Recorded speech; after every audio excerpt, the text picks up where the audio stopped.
Well, good afternoon or good evening if you're in the beautiful USA. And if you are overseas, it's already wonderful Wednesday. And I am Bruce, aka the guy in the blue shirt, as I'm known here on LinkedIn. But my method is simpler, faster, better. And I help individuals, organizations, and teams do cleaning up of their processes. And that's why I'm called Process Cleanup. I'm a process whiz. So, Jennifer, welcome. Thank you, Bruce. Well, it's great to be here. Right. Process whiz. Well, we have lots of processes, so we should talk. Well, we do. And the process we were trying to work on was trying to get you to uncouple from your headphones. And neither of us were successful. So how about that? Just the pure joy of live streaming. All right. Now you're on mute. Now I can't hear you, but that's okay. All right. Oh, the joys of no, I can't hear you. Well, we were chatting just now, so let me give Jennifer a moment to I still can't hear you, Jennifer. Okay. Well, I will I'll give a little context to how Jennifer became Can you hear me now? Okay. Yeah. Yeah, there we go. Awesome. Gotcha. Too many buttons. Obviously, more buttons than in the control room at JPL. That's right. Yeah, too many buttons.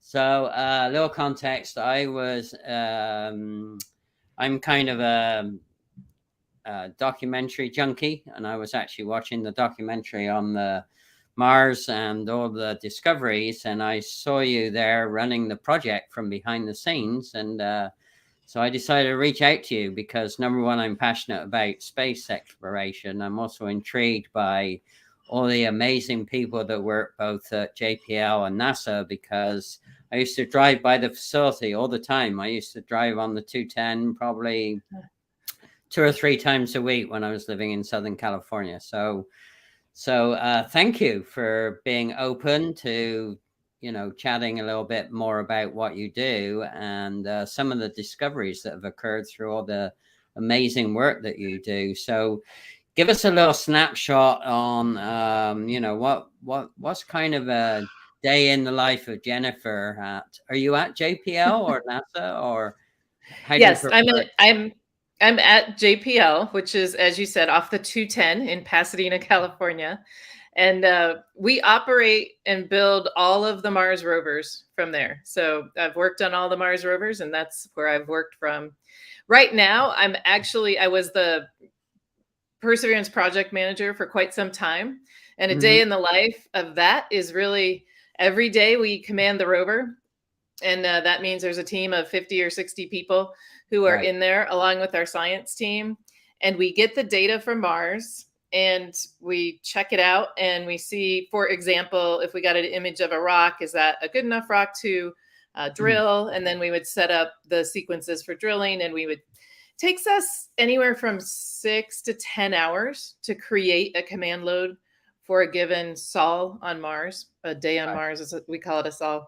And so then we uplink it, and then we wait, and pretty much everything is autonomous. We don't interact with it during the day. And we do have autonomous driving that can go on for several sols. I'll use sols. So it kind of depends on the day, but we interact and talk to the rovers quite a bit. Now, I'm not actually working on Perseverance anymore. I transitioned to a different project after I took some time off. And so I'm working on a new mission.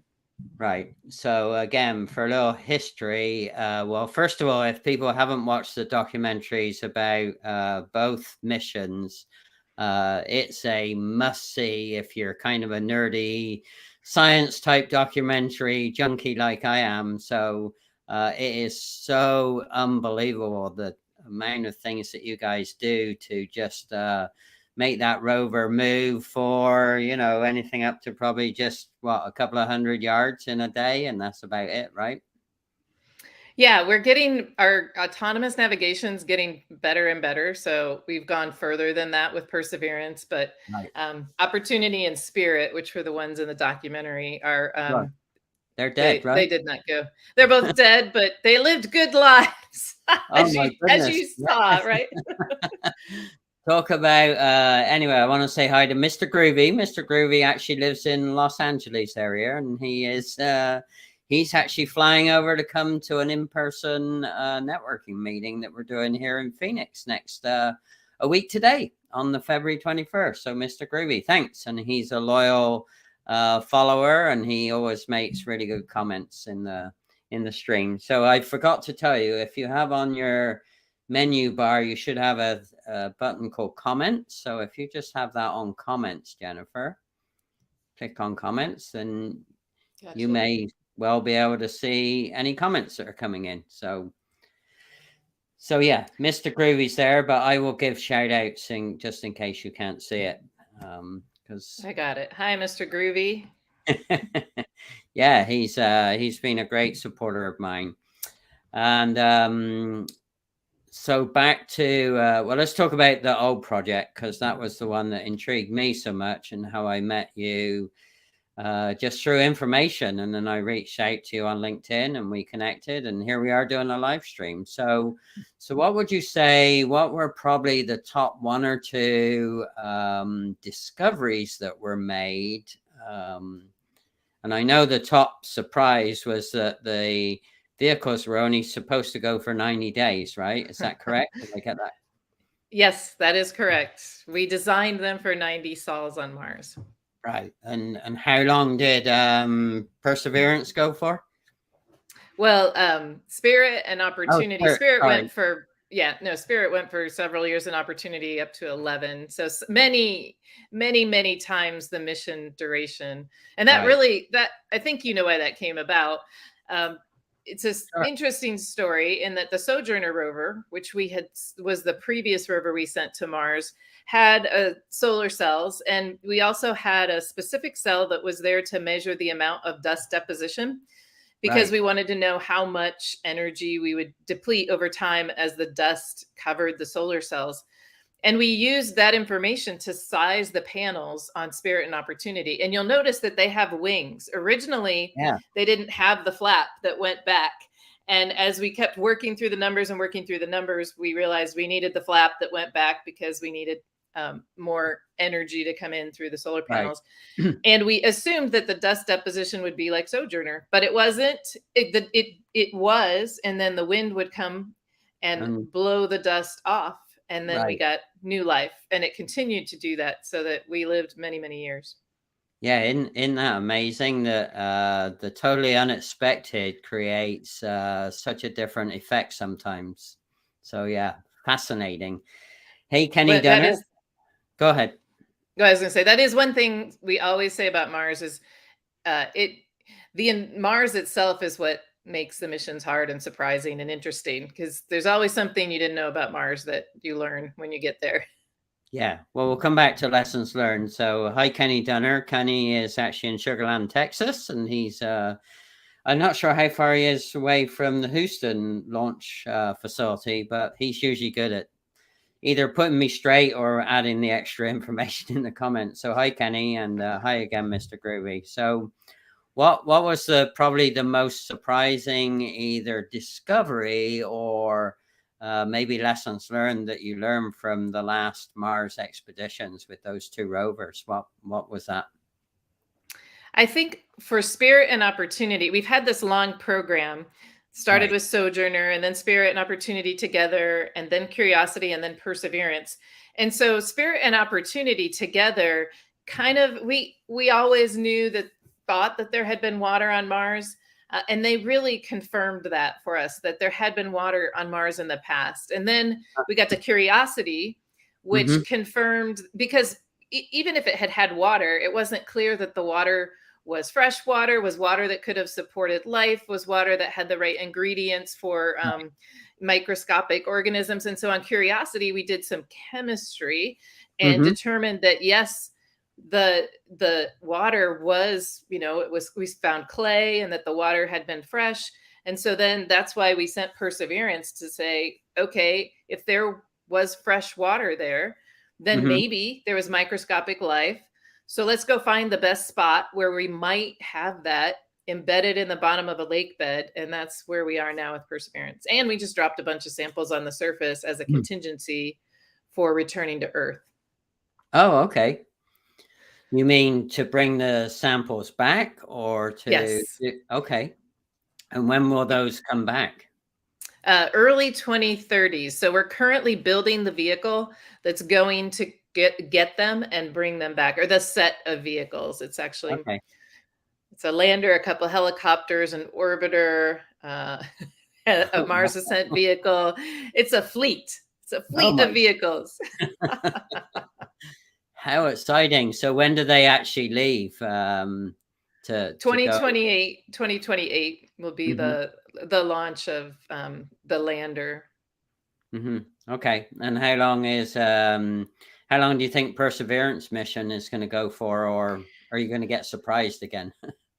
Well, we're hoping we get surprised. Although we always say, hope isn't a strategy, but I certainly think it's a good. I think it's a good part of any any desire to live on. So we're hopeful that it will be there in 2030 and be able to do the transfer of the samples directly with the lander. But if it's not, that is why we just dropped these samples on the surface. And I noticed on the Twitter feeds, people don't understand why we just dropped samples on the surface. So that's why we did it as a contingency in case Perseverance isn't able to live as long as it needs to meet up with the lander.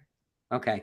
So the new vehicle will be able to grab those samples then from their super containers that they're in, I'm sure, right? Yeah, it has if we go to Perseverance, Perseverance will drop the samples, and then the new vehicle will have a robotic arm to pick them up and place them in something called an 𝐷𝐸𝐹, which will then be put into the rocket that then goes and meets up with a European orbiter in Mars orbit and then comes back to Earth. Oh, so it's pretty, It's interesting. It's crazy. It's interesting. It's called Oz, like the Wizard of Oz, right? The Oz, OSC. It's an acronym as everything. I know. I've worked in aerospace and satellites a lot. I'm doing contract work, so yep, I understand all the acronyms, and some of the acronyms are the same, just on different meaning on different missions. So you can't even rely on knowing all the acronyms because they change from mission to mission as well. So anyway, I want to say hi to Professor. Okay, engineer is here. Lygia is recently moved up to Canada from her island. And hi, Lygia. So we were chatting, wishing each other happy Valentine. Garado. Awesome. Lots of good people. Some I've not seen for a while, but it's amazing the power of a little text just saying happy Valentine's Day to people. And of course, you're on Valentine's Day over there. You're an hour earlier than me. So thank you for, thank your husband actually for carving out some valuable time with you guys being together tonight. So, well, can I tell you my fun story about how Valentine's Day is connected to our Mars missions? Oh, absolutely. So, you can tell us all the fun stories you like. They're amazing.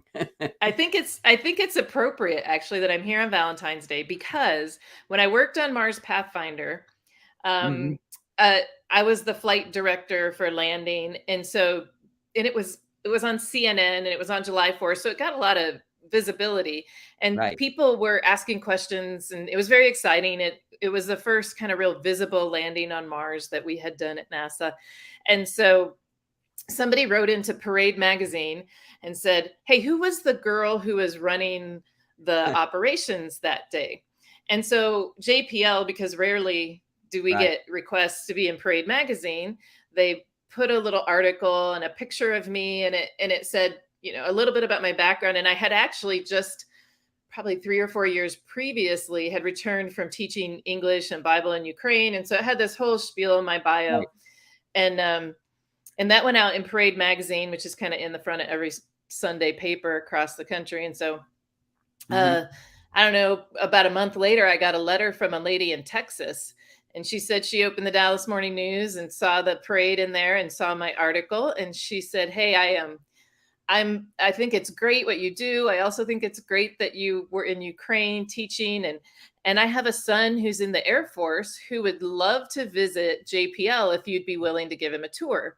Oh, And wow. initially, I didn't write back to her because it was funny. I got the JPL head of security would bring a bunch of letters to me because there were Right. many that were from like federal prisons and things like that. And they were like, we just need to make sure these are okay. So I always tease Randy, who ended up being my husband, that I put his letter on there on top with all the prisoners. But then I eventually did reply to his mom, and he came out and toured JPL. He's actually was going to test pilot school, which is in the same area out here. And so that's where we got together and got married. So I love my missions because that's how I don't know if I ever would have found a husband otherwise. So there you go. Wow, that is unbelievable. So his name's Randy?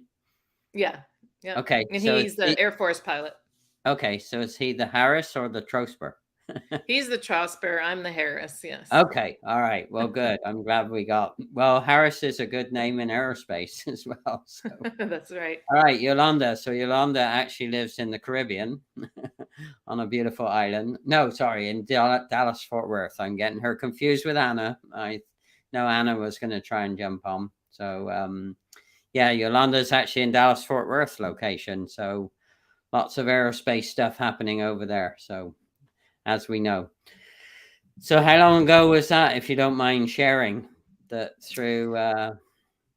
We got married in 2000. So it was the late 90s when we met through the Mars Pathfinder mission. Mm-hmm.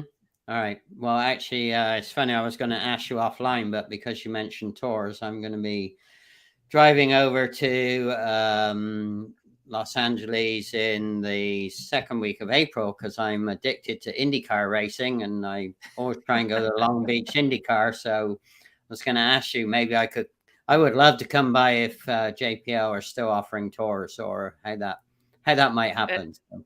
Yeah, no, yeah, swing by. I can take a limited number of folks just by myself. So, okay. You just have to, yeah, and we need a little bit. We have to jump through more hoops if you're a foreign national, but yeah. Sure. I'm actually not. I'm a U.S. citizen now, so that's good. Been a citizen. That makes it easier. It does. Been a citizen since 2010. In fact, that was interesting because that was also my tie back to my earlier days in aerospace. I actually worked for a very big company in a hangar, in an aircraft hangar. And we were doing some, how can I put it, secret mission stuff. So one of the things that one of the guys advised me to do was get out of being on a green card and, become a U.S. citizen, because it would open up more doors for me. So so I took his advice. I did that. I fast tracked my citizenship with an attorney that I knew, and it was amazing because I got the following year to be able to actually be in an aircraft hangar. Actually, I was the lean process improvement coordinator for the team that actually took an aircraft apart and refitted it and gave it another 7 years of active flying duty. So we did all sorts of things in that hangar. That sounds great. So you refurbished it, or did you have to replace? Yeah. Yeah, our mission was to take basically shot to pieces aircraft, which they were old, and they were really shot to pieces, really bad. And our mission was to take about 27,000 parts off that aircraft and then give it 7 years of new flying life with all the latest technology inside it. But the one thing we didn't do is we never painted it again or anything. So we wanted people to think it was a bunch of junk flying around. So it was, as they would say, maybe observing in plain sight, because people would think it was an old shot up old aircraft because that's the way it looked. But inside it was pretty clever. It was pretty smart. It had a lot of avionics and all sorts of goodies inside to do lots of observations on lots of different things. So that's all I can tell you. Not really allowed to say what we were doing, but anyway. That's all right. My husband works on those things as well. Yeah. Okay. So does he actively fly still? No, he's retired from the Air Force, and so he helps manage what we call the circus at the house. You know, we have three kids in school and lots going on, couple dogs, turtle, bunnies, you know, so there's a lot to be managed. He still works on the F-35 program, Oh, but he's okay. not flying Right. as a test conductor for some of the work they're doing up there. Okay. So does he work on the flight line still then with the guys or not? He's in, yeah, I guess he's in the test. He's a test Right. director, so they're in, you know, they're not out on the flight line, but they're in the test area. Yeah. Yeah, it's amazing for people that aren't familiar.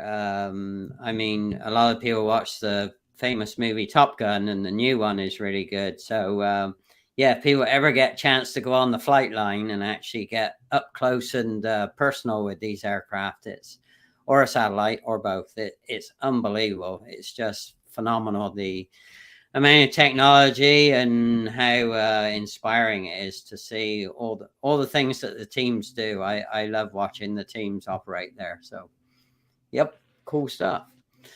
So, what might be some great lessons learned then from what you've done, either as a program or project manager? So, what are some notable lessons learned from your time at JPL? Well, I can start with a kind of a personal career lesson learned, and then I'll go to more of, Yeah, you know, sure. how we do business lesson learned. And Yeah.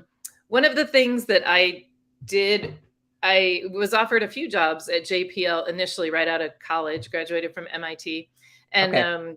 and I was offered a job in systems engineering and also a job in the power subsystem. Mm-hmm. And even though I always wanted to be a system engineer, I always loved how it all comes together. How do you decompose it? How do you put it back together? How do you make it all come together for operational? I decided that it probably would be very important for me to understand the pieces in much more detail before I tried to put them all together. So I went through, I was a power subsystem engineer, designed power subsystems. I did avionics subsystem engineering. I did attitude control subsystem engineering. I did command and data handling, which is similar to avionics. You know, sometimes we worked in the flight software, worked in the ground software, worked in the test beds, all before I became a system engineer. So I feel like that was something that was really valuable to me for my career progression, because then when I did become a system engineer, when I was really putting the pieces together, I knew what I was talking about. I couldn't be bamboozled quite as easily as somebody, you know, with the subsystems are like, no, this is good enough. And so, and then as I worked towards that, I was able to get to, you know, the other, so that was one thing that I did that I felt like was really valuable for helping my career. One of the things that I think is good has been remarkable for the program itself. And I've always been like, sometimes you can have just a huge breakthrough and go from 0 to 1,000 in one mission. I feel like the Mars program is not that exactly, right? We started, with the Viking landers back in the 70s, but then when I came into and prior to that, we had robotic, flybys. But when I came on with Mars Pathfinder, the first thing is we were just trying to learn to land safely on Mars. We used the airbags. We had some crazy ideas. We were trying to get the parachutes to work, the rockets to fire at the right time. And then as we progressed, both from the technologies of landing, we were also, as I mentioned before, trying to figure out what Mars really was like in the past. And so we had this scientific pathway. And then we had the people who were working on these missions. And as we went through the different evolution of the missions, you can see how the technology evolved to now we have this sky crane that's almost like a helicopter placing the rover gently on the surface at 2 miles an hour, from the airbags that are, 40 miles an hour going across the surface. And so there's the technology and the way that the rovers drive. There's just been so much technology progress, but also the science progress. We talked about going from, was there water on Mars, to, we think there could have been microscopic fossils there that we could find. But my favorite part is really the evolution of the teams and the people. And I think you grow people, and it's interesting, and I haven't figured it all out yet, but as someone who's been, started small, went to Spirit and Opportunity, kind of grew up. I grew up in the Mars program. The perspective that offers me is very unique and different than somebody who comes in right now to a very complex vehicle like Perseverance. It's so complicated. You talked about 20,000 pieces on the aircraft. I mean, we have 80,000 parameters, right? And everyone has to be right. And we have hundreds of thousands of verification items. I mean, the complexity, it's just almost unbounded. And part of what we have to do is bound it. We have to get it in the box. We have to figure out how to put it together and make it work when there are all these pieces. And so I feel like the teams that we've built over the years, I think about what we were capable of as a team, because this is not about individual people at all. None of these missions are. You know, what I could do is laughable by myself. It's laughable, right? But with a group of people, you start with a small team, but what our teams today can do compared to what we were able to do back when we started is remarkable. I think about just the idea that it takes us, 5 or 6 hours to build the command load. It used to take us 22 hours to build the command load on a less, sophisticated vehicle. So we've just, I remember on Perseverance, probably about a year ago, we sent our command load up and we were doing some checks and we did all the checks beforehand, but then the downlink team came in and they were getting ready for the data.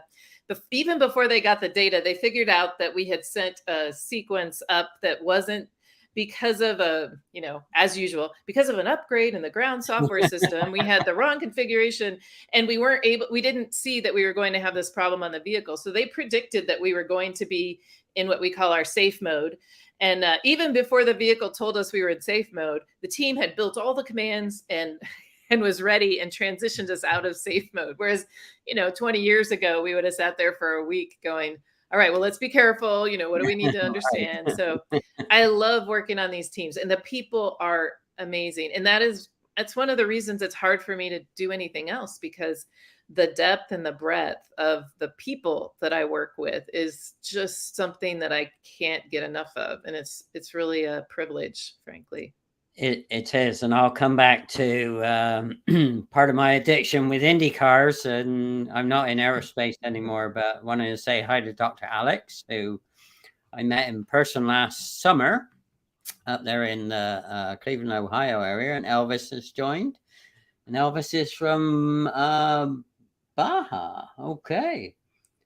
Not Bahia. Okay. Not heard that before. That's a new one on me. You'll have to tell me where that is, Elvis. And my geography is terrible. So it's really interesting because, one of the things through my method called Simpler, Faster, Better is that, that really works really well on complex systems, because what it does is it forces you, first of all, to simplify, then make them better.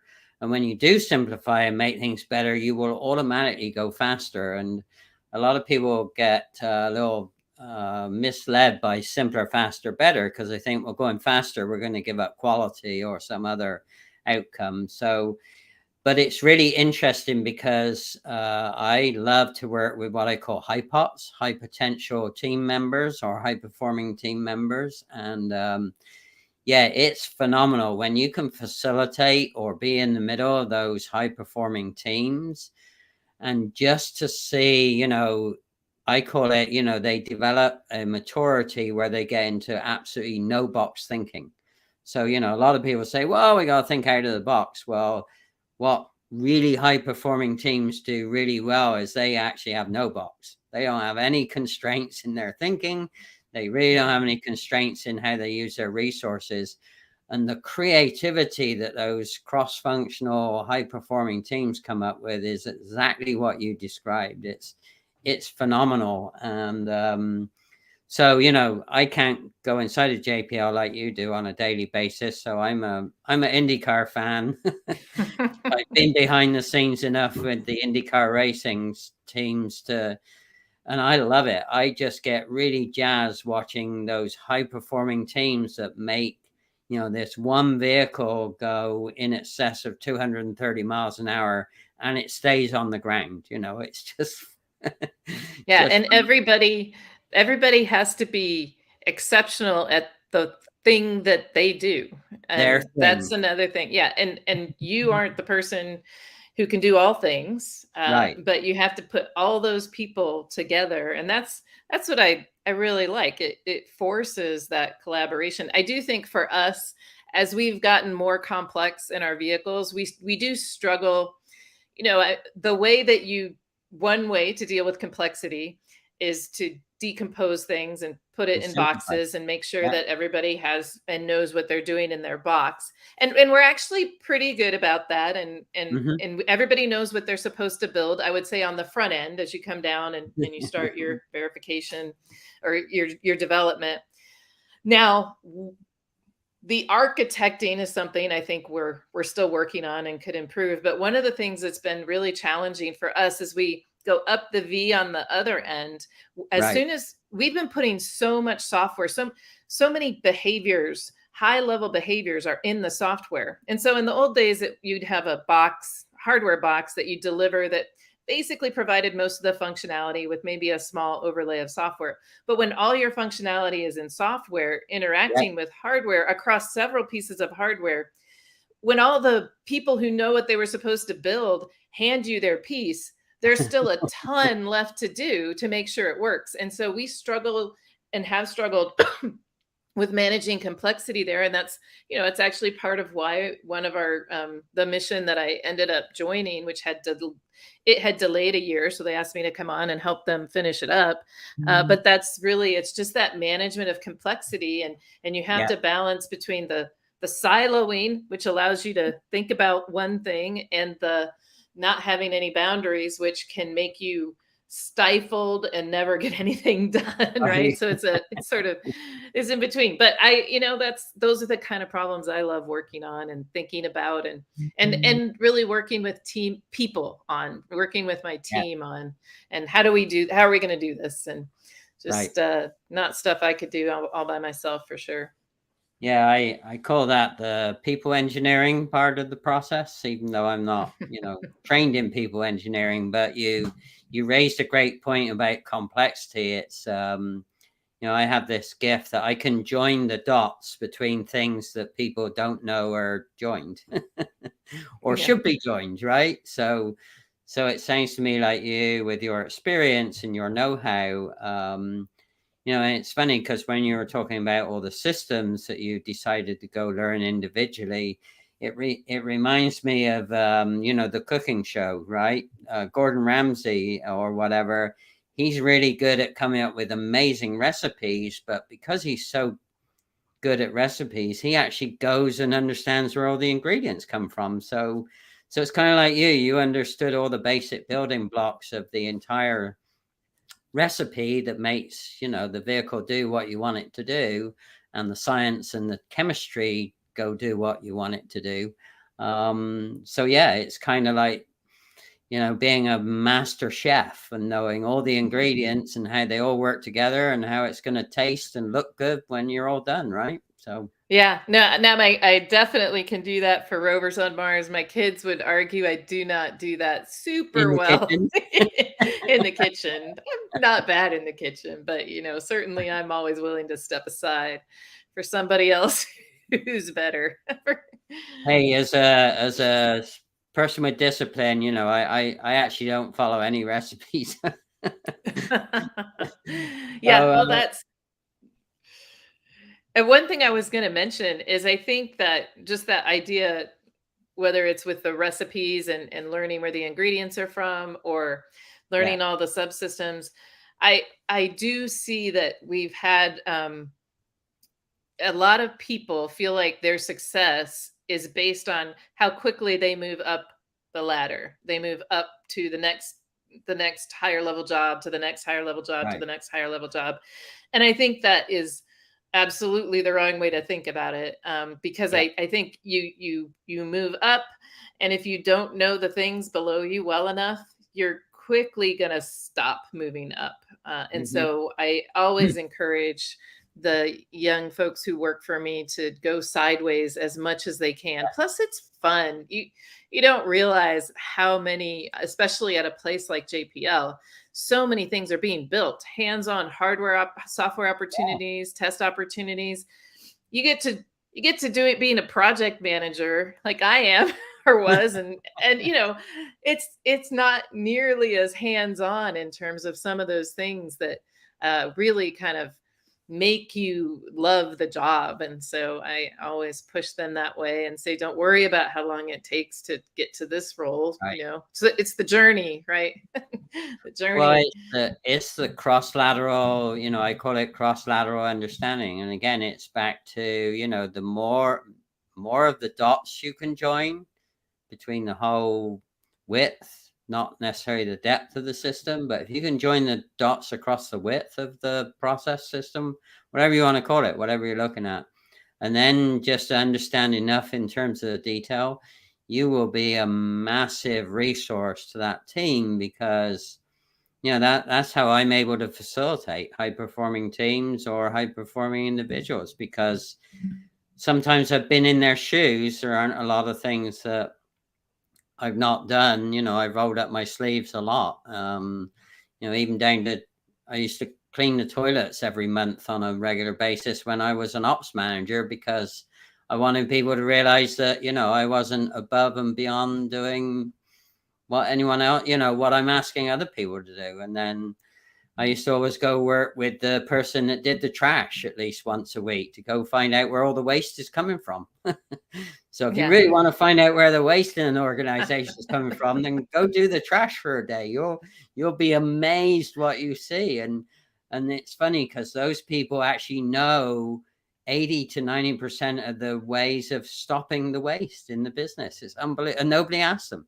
It's unbelievable. Yeah. Like, I remember the first time I did it on a mission, the lady said to me, well, what are you here for? Why are you even talking to me? And I said, I want to find out what you see. And it said, well, I just do this. I take the trash and I put it in this dumpster, or I grind it up and say, okay, but what are you seeing? Where's it coming from?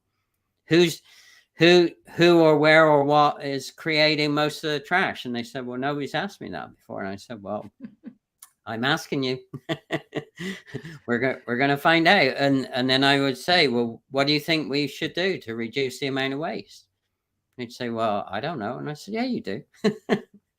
And so, yeah, it's amazing when you get really down and dirty, as I call it, with those people that are at the point of the process. It can yield amazing results. So I don't know if you've ever done that at JPL yourself or had your team members do that, but yeah, if you want to find out where the waste in your process is, go follow the people that handle the trash a couple of times a month.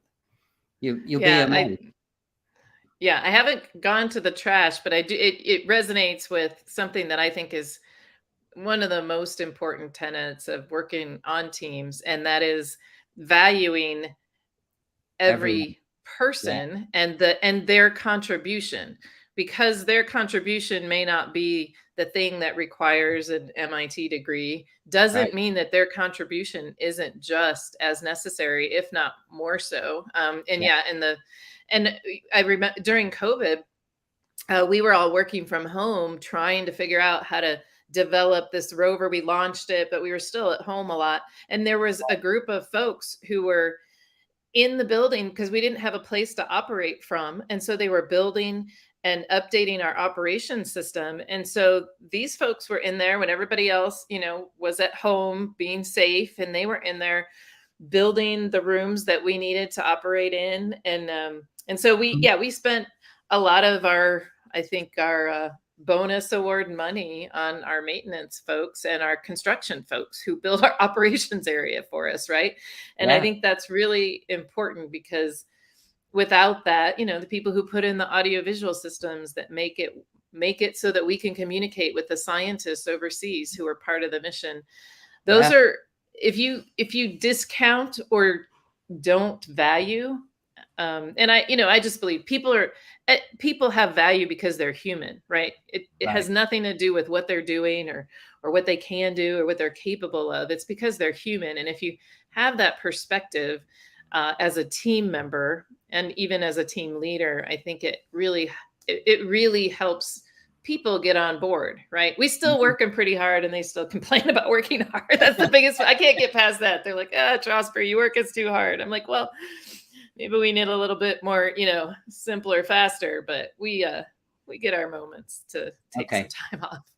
Awesome. So some new people. Ferlin is from Malaysia. So I've been doing some stuff with her. And BB, I can't remember where BB's from. I think she's from the Asia too. So forgive me, BB, I don't remember. But she has the same nickname as me. Her name is BB and my nickname is BB. So so more alike than we are disalike. And yeah, Yolanda is talking about the importance of teamwork. And even if you're not the manager, if you're a facilitator, you better get the absolute best out of understanding how each person's contribution has such a value, and it may not have a value for a long time. Oh, thanks, BB. Singapore. So see, so I love interviewing people like yourself, Jennifer. I tell people I go to Global University a couple of times a week through the people that guest on my show. I learn so much, and I get people from all over the planet tuning into the comments. So it's amazing. So it's great. So a few minutes on what you have coming up for the future, either professionally or personally, or. Well, I have a big date tonight with my husband, so we are going to the French restaurant down the street. So that's nice. Cool. There's a really nice French restaurant out here, which is I'll if you're in LA, I can point you to it because it's outside of the city, but it's very good. But as far as go ahead. I won't be until I live in Phoenix, Arizona, but I'm just driving across for the IndyCar. But yeah, you can add it to the comments after. Mr. Groovy might want to go. He's based in LA. So yeah, it's northern LA, but it's out in the middle of nowhere, but it's great. So I think as far as the mission, I was going to mention the mission I'm working on so I took some time off last summer, stepped down from being the project manager of Perseverance and came back to the lab to try to work on actually something, similar to your simpler, faster, better, right? I've worked in-house missions. I've built them, started from the beginning to the end several times. And there are many things that I would like to improve and about the processes and the teams and the way that we do business. And so I started working in the office of the chief engineer and was beginning to do that and kind of overhaul our processes. And then the person who is assigned to complete the verification program for the mission 𝐋𝐸, which had already slipped a year, retired. And so I ended up getting asked. Well, I'm a JPL fellow. So fellow basically means you go wherever you want. Yeah, exactly. It does, your title is whatever, you're JPL fellow and they need you to do something. And so I went over there, love the team. The 𝐋𝐸 mission is exciting because it's an asteroid that is metal and could be the core of a planet, which we don't get to see the core of terrestrial planets. Like we can't get to the core of Earth. So if that's really what this asteroid is, it's going to be very interesting. So we're launching. So the verification, the finishing of the testing of the software and the bug fixes and all that we're in the midst of. Hope to finish that. I think we'll finish that by June. And then we'll do some testing on the vehicle, which has been in storage. And then we launch in October. So it's pretty exciting. We launch from, we'll launch from KSC on a Falcon Heavy and head to Mars. We had to change our we're going to an asteroid that's between Mars and Jupiter, but we had to change our trajectory a little bit because of the year delay. So it's a bit of a longer mission. Right. But it's it's kind of looks a little bit like a Mars trajectory and then off. So you're going to bounce off of Mars's outer atmosphere, or how are you going to, or you? There's a gravity assist, and then we head on. Right. Oh, okay. So it's, I think can't remember the exact timeline. It's 2 or 3 years out. So, but we just need to get to October 5th and launch it this time. Get it done right. That's the other thing. You got to get it done right. This mission had challenges because there was a key part of the development that really was during COVID and everybody was gone, and building a team. I think with Perseverance, we were past that time frame. So we were fortunate. This team, it was right in the middle of it. And so it really had a big impact on what they were able to accomplish because of the constraints. But it's exciting. We're launching this year and it's going to be a great mission. Oh, cool. So amazing that the core of what was probably a planet is now an asteroid, a metal asteroid. Yeah. Wow. And we'll go see, try to see how old it is and understand better what it's made of. And it's yeah. Wouldn't it be amazing if it was made of the very metals that we're running out of? That would be such good timing. Well, yeah, what I joked with the team when I came on the project, because they call it the quadrillion-dollar, asteroid or something. I said, and one of the first things I did, and I often will do this, is I just kind of listen to what people are saying, and then I wrote down all the technical issues, all the things I thought that were technical issues that we needed to, and I added one to the list, which was, no sample retrieval arm and sample return capsule. Because I thought, if you can bring this stuff back, we could fund NASA for years. Absolutely. Yeah. It got deleted from the technical issues list pretty quickly because it just wasn't in scope for a launch this year anyway. So no, well, hey, if it has gold on it, they'll figure out a way to bring it back. That's for sure. Right? Yeah, probably so. Probably so.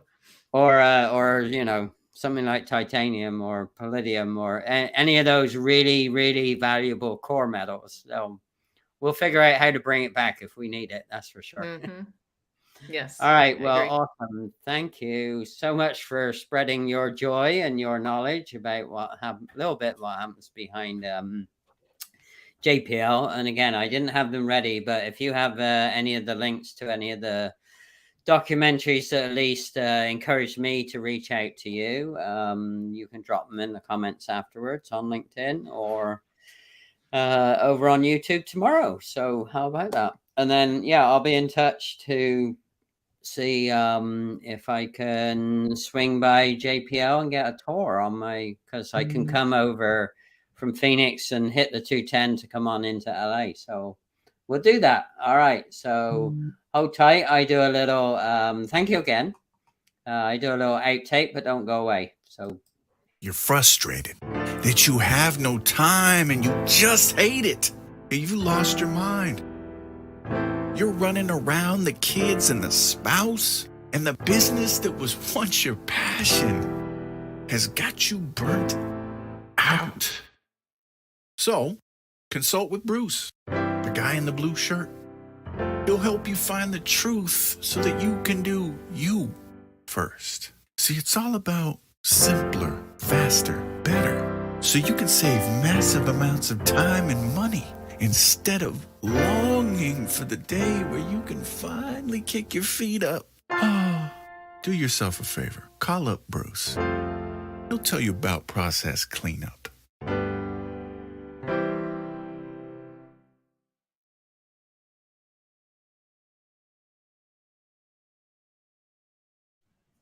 There we go.